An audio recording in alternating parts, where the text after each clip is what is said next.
नमस्कार मित्रांनो, अशोक मामा या मालिकेच्या आजच्या भागात आपण असं पाहतो की राधा वहिनी ह्या भैरवीला म्हणत असतात, चांगली शिकली सवरलेली दिसून राहिली आणि अशी बाईशी वागते, लाज नाही वाटत का तुला? तेवढ्यात मध्ये सिक्युरिटी पडतो आणि तो म्हणतो की ओ मॅडम, जाने दो ना, आपको किसके घर जाना है? भैरवी म्हणते 1 मिनिट. पुढे ती राधा वहिनींना म्हणते की कोण आहात, कोण तुम्ही? नसत्या गोष्टीमध्ये नाक कशाला खुपसता? राधाबाईंनी म्हणतात की बाबा बाबा कशी बोलून राहिली, चबर चबर करू नको, बाईच्या जातीला असं वटवट करणं शोभत नाही. बाई असून बाईला त्रास देते, लाज नाही वाटत तुले? भैरवी म्हणते काय तुम्ही नातेवाईक आहेत का हिच्या? राधाबाईंनी म्हणतात की नाही, काय करशील? भैरवी म्हणते मग ओळख नसताना तिची बाजू कशाला घेताय? माहिती का कशी आहे ती? महा आगाऊ मुलगी आहे ती. राधाबाईंनी त्यांची बॅग प्रियाकडे देतात आणि पदर खुचून म्हणतात की पोटे, मला तर तूच महागाव वाटून राहिली हो. भैरवी म्हणते माइंड युअर ओन बिझनेस. कोणाकडे आलेत तुम्ही? राधाबाईंनी म्हणतात की तुले का सांगू, तू काय सासू लागून राहिली का माई? आई बाबांनी पुस्तकं शिकवली तुले, पण लोकांशी कसं वागावं, कसं बोलावं हे नाही शिकवलं का? तर किशाभाऊ मध्येच म्हणतात की जाऊ दे ना व, जाऊ दे ना. राधाबाईंनी म्हणतात का जाऊ दे? किशाभाऊ म्हणतात की आल्या आल्या काय दुसऱ्यांच्या लफड्यात पडायचं? राधाबाईंनी म्हणतात पडणार, मी लफड्यात पडणार. ज्यांनी कोणी त्रास दिला त्याला बरोबर धडा शिकवणार, मी लफड्यात पडणार. तर प्रिया खोटं खोटं नाटक करत म्हणते की आंटी आंटी, ती मला खूप वाईट बोलली, माझा इन्सल्ट केला, मला खूप जोरात मारलं, पण खूप जोरात लागलं मला. राधाबाईंनी म्हणतात की हे पाय, रडू नको, रडवणाऱ्याला अख्खं जग रडवतं. पुढे त्या भैरवीकडे बघत म्हणतात की कायदेशीनी बाई असून बाईसाठी माया नाही का पोटात? भैरवी म्हणते तुम्हाला आहे ना माया, मग घेऊन जा हिला घरी जा, मग डोक्यावरती मिरा वाटेल ना तेव्हा तुम्हाला कळेल. राधाबाईंनी म्हणतात काय समजलीस काय ग, माया संग नीट बोलायचं. मी 35 वर्ष शिक्षकीची नोकरी केली. किती? 35 वर्ष. तुझ्यासारख्या वानपुरीला ना असं सुतासारखं सरळ केलेलं रे मी. किशाभाऊ म्हणतात की ये माय पाया पडतो, जाऊ दे न ग, आल्या आल्या कशाला तिची शाळा घेतेस तू? भैरवी म्हणते की ओ घेऊन जा या बाईला कुठेतरी, उगाचच आमच्या सोसायटीत नकोय आम्हाला हे असं. राधाबाईंनी म्हणतात की आत्ता कसं, तू इथेच राहते का? भैरवी म्हणते हो. राधाबाईंनी म्हणतात मग आता जमलं जमलं, आता रोज मी तुझी शाळा घेते, फुरसतीमध्ये पाहते तुला, आजपासून तुझी साडेसती सुरू झाली. असं म्हणून आता राधाबाई आणि किशाभाऊ तिथून निघून जातात. तर पुढे भैरवी ही प्रियासमोर जाते आणि तिला दम देत म्हणते, जास्त ओव्हर ॲक्टिंग करू नकोस, अख्ख्या सोसायटीसमोर तुला वॉर्निंग देते, यापुढं अनिशपासून लांब राहायचं, नाहीतर माझ्यासारखी वाईट मुलगी नाही. संयमीच्या बाबतीत तू चूक केलीस तेव्हा तुला सोडले, अनिशला परत त्रास दिला ना प्रिया, तर तुझ्या घरी येऊन ठासेन तुझी, कळलं का? आता तेवढ्या तिथे प्रभूबाई आलेले असतात आणि ते हे सगळं काही ऐकतात. प्रभूबाई मोठ्यानेच आवाज देत म्हणतात की ए भैरवी, काय माझ्या मुलीला चक्क धमकी देतेस, एवढी हिंमत झाली कशी तुझी? पुढे ती सोसायटीतील लोकांना म्हणते की आणि तुमचं काय काय सिनेमा बघायला आलेत का, चला निघा इथून. असं म्हटल्यावरती आता हे सगळेजण निघून जातात. भैरवी सुद्धा तिथून निघून जाते. पुढे प्रभूबाई ह्या प्रियाला ओरडत म्हणतात की काय चाललंय प्रिया, तुझे उद्योग थांबतच नाहीयेत ग. प्रिया म्हणते माझी काय चूक आहे? प्रभूबाई म्हणतात चूक काय आहे, तुझ्या बाबांना घरी येऊ दे, नाही ना तुला परत पाठवून दिलं परदेशी, चल घरी चल. असं म्हणत आता प्रभूबाई प्रियाला बळजबरीने तिथून ओढून घेऊन जातात. तर इकडे कोपऱ्यामधून जनार्दन, सातपुते, तोरणे, रुपाली हे सगळं काही पाहत असतात. जनार्दन म्हणतात की अरे देवा, या दोघी काही कमी होत्या, अजून तिसरीची भर पडली. सातपुते म्हणतात बापरे, शिक्षिका म्हणे, डेंजर शिक्षिका आहे बाबा. त्यानंतर पुढे किशाभाऊ आणि राधाबाईंनी हे अशोक मामांच्या घरी आलेले असतात. अशोक मामा त्यांना पाहून म्हणतात की अरे, तुम्ही घरी आलात पण? राधाबाईंनी म्हणतात म्हणजे आम्ही एकदम झटका दिला का काय तुम्हाला? अशोक मामा म्हणतात की नाही नाही, मी तुम्हालाच घ्यायला येणार होतो, या ना या, आतमध्ये या. असं म्हटल्यावरती आता हे दोघं जण आतमध्ये येतात आणि अशोक मामांच्या पाया पडतात. तर इकडे सोसायटीच्या हॉलमध्ये प्रभूबाई फार चिडलेली असतात आणि त्या रागारागातच म्हणतात की बस, खूप झालं, आता यापुढे मी अजिबात अपमान सहन करणार नाहीये. सातपुते म्हणतात की अहो प्रभूबाई जरा शांत व्हा. प्रभूबाई म्हणतात का शांत होऊ, त्या माजगावकर फॅमिलीने उच्छाद मांडलाय, उच्छाद. रुपाली म्हणते अहो प्रभूबाई, पण असं आकांतांडव करून काय होणार आहे का? प्रभूबाई म्हणतात मग आज त्या भैरवीने काय केलं, काही वेगळं केलं का? अहो आज तिने माझ्या मुलीला अंगाला हात लावला, धक्काबुक्की केली, नाही, बस झालं, आता मी अजिबात सहन करणार नाही हे, आत्ताच्या आत्ता मी पोलीस स्टेशनला कंप्लेंट करते. असं म्हणून आता ह्या पोलीस स्टेशनला निघालेले असतात. सगळेजण त्यांना थांबवण्याचा प्रयत्न करतात. जनार्दन म्हणतात की थांबा, पोलीस स्टेशनला नको जायला, हे बघा देसाई पण नेमकी बाहेर गेलेत, ते सेक्रेटरी आहेत ना, आपण एक काम करू, ते आले ना की त्यांच्याशी बोलू आणि मग ठरवू. प्रभूबाई म्हणतात की नाही, मी कुणाचीच वाट बघणार नाही, बस झालं आता, यापुढे मी अजिबात काही सहन करणार नाही. आज काय तो सोक्षमोक्ष होऊनच जाऊ दे, या प्रकरणाचा तुकडा मी पाडल्याशिवाय शांत बसणार नाही. तोरणे म्हणतात अहो मग त्यांच्या घरी जा, त्यांच्याशी भांडा, आम्हाला कशाला त्रास देताय? प्रभूबाई म्हणतात, त्रास? आणि माझ्या मुलीला जो त्रास झाला तो तुम्ही सगळ्यांनी पाहिलाय ना. देशमुख म्हणतात की एक मिनिट, आपण माझगावकरांना तिथे बोलू आणि समोरासमोर काय तो तोडगा काढू.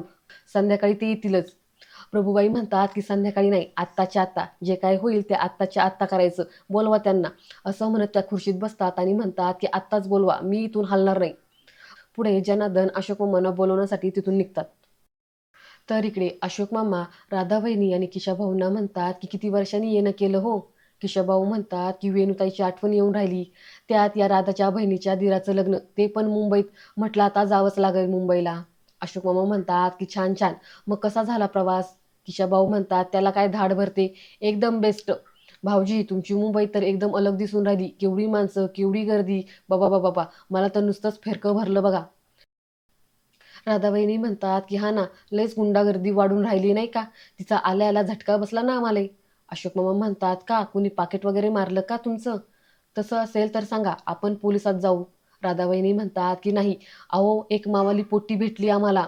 अशोक मामा म्हणतात कोण पोट्टी? राधाबाईंनी म्हणतात की अशी बोलायला लागली ना दानपट्ट्यासारखी, जिभेला हाडच नव्हतं. वाचा वाचा वाचा वाचा.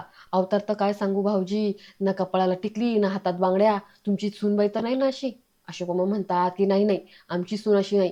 तेवढे तिथे भैरवी येते. आता भैरवीला पाहताच राधाबाईंनी आणि किशाभाऊ यांना धक्का बसतो. तर भैरवीला सुद्धा त्यांना पाहून धक्का बसतो. आता हे सगळेजण उभे राहतात. तर भैरवी म्हणते तुम्ही, राधाबाईंनी म्हणते तू. असं म्हणून आता भैरवी आतमध्ये येते. अशोक मामा म्हणतात तू लवकर आलीस, जाणार नाहीस ना आता कुठे परत? भैरवी म्हणते नाही, माझी मीटिंग कॅन्सल झाली. अशोक मामा म्हणतात चल ये बस ना. भैरवी म्हणते काय? अशोक मामा म्हणतात ये ये बस. पुढे ते किशाभाऊ आणि राधाबाईंनी यांना सुद्धा बसायला सांगतात. अशोक मामा म्हणतात तुम्हाला सांगतो, आमची सूनबाई फार हुशार मुलगी आहे. अहो मोठ्या कंपनीमध्ये कामाला आहे, हेरिटेज रिसॉर्टच्या लाईनमध्ये आहे, दिवस रात्र काम करत असते हो. राधाबाईंनी म्हणतात मग या वक्ताला ही घरी कशी? अहो ही म्हणेल तेव्हा हिच्या मिटिंगा ठरतात, कधी कधी ही स्वतःच उशीर जाते. पण काही हरकत नाही, हरकत नाही, त्याला काय होतंय? राधाबाईंनी म्हणतात की हां, असतो एकेकाचा रुबाब. अशोक मामा म्हणतात की अगदी. आता बघा तुम्ही आला आहात ना, आता ती इथे थांबणार आहे, थांबशील ना? असं ते भैरवीला म्हणतात. तर भैरवी थोडं तोंड वाकडं करते. तेवढ्या तिथे आता जनार्दन येतात आणि ते म्हणतात येऊ माझगावकर चला. अशोक मामा म्हणतात कुठे? जनार्दन म्हणतात की तुम्हाला सोसायटीच्या ऑफिसमध्ये बोलवले. अशोक मामा म्हणतात तुम्हाला हे इकडे बसलेले दिसत आहेत ना, बघताय ना तुम्ही माझ्याकडे पाहुणे आलेत. जनार्दन म्हणतात की हे बघा महत्वाचं काम आहे, तुम्ही तिकडे येताय की मी सगळ्यांना इकडे घेऊन येऊ? अशोक मामा म्हणतात की नको नको, अख्खीच्या अख्खी टोळी इकडे नको. पुढे ते किशा भाऊ आणि राधाबाईंना म्हणतात की तुम्ही एक काम करा, तुम्ही आराम करा. भैरवी आहे ना, ती तुम्हाला पाहिल काय हवं नको ते. पुढे ते भैरवीला म्हणतात त्यांच्यासाठी चहा वगैरे काय करून दे. असं म्हणत आता अशोक मामा तिथून निघतात. तर इकडे सोसायटीच्या हॉलमध्ये प्रभूबाई मात्र जाम फुगून बसलेले असतात. अशोक मामा तिथे घाईघाईत येतात आणि म्हणतात की हां बोला पटकन, काय बोलायचंय? प्रभूबाई म्हणतात की पटकन बोलून हा विषय सुटणार नाहीये. अशोक मामा म्हणतात हां मग आपण नंतर बोलूया, बाय, मी जातो. असं म्हणत अशोक मामा तिथून जायला लागतात. सगळेजण त्यांना अडवतात. प्रभूबाई मोठ्यानेच म्हणतात की तुम्हाला काय ही भंकस वाटते का हो? अशोक मामा म्हणतात की माझ्याकडे पाहुणे येऊन बसलेत, नसत्या वेळेला तुम्ही मला इथे बोलून घेताय. प्रभूबाई म्हणतात की माझगावकर, तुमच्या त्या सुनेनं माझ्या मुलीची गचंडी पकडली. आता हे ऐकल्यावरती अशोक मामांना धक्काच बसतो आणि ते मोठ्यानेच म्हणतात की हो, कधी? प्रभूबाई म्हणतात की आत्ता. अशोक मामा परत मोठ्याने म्हणतात का? प्रभूबाई म्हणतात की माझी मुलगी रडत रडत घरी आली हो. तोरणे म्हणतात अहो काय काय बोलताय, मगाशी तुम्हीच तिला ओरडत घरी नेलं ना. प्रभूबाई म्हणतात की अहो तोरणे, मग त्याआधी जे काही कांड झालं ते तुम्ही पाहिलं ना, सगळ्यांनी पाहिलं ना, मग सांगा ना यांना. जनार्दन म्हणतात की अहो तुम्ही सांगणार होतात ना, म्हणून तर बोलवलं ना त्यांना इकडे. प्रभूबाई म्हणतात की म्हणजे मी हे सगळं सांगायचं का आता एकटीने? अशोक मामा म्हणतात की हे बघा, तुमचा आपापसात मध्येच गोंधळ आहे, तुम्ही काय ते आधी ठरवा आणि मग मला सांगा. मी जातो, बाय. असं म्हणून अशोक मामा तिथून पटकीने निघून जातात.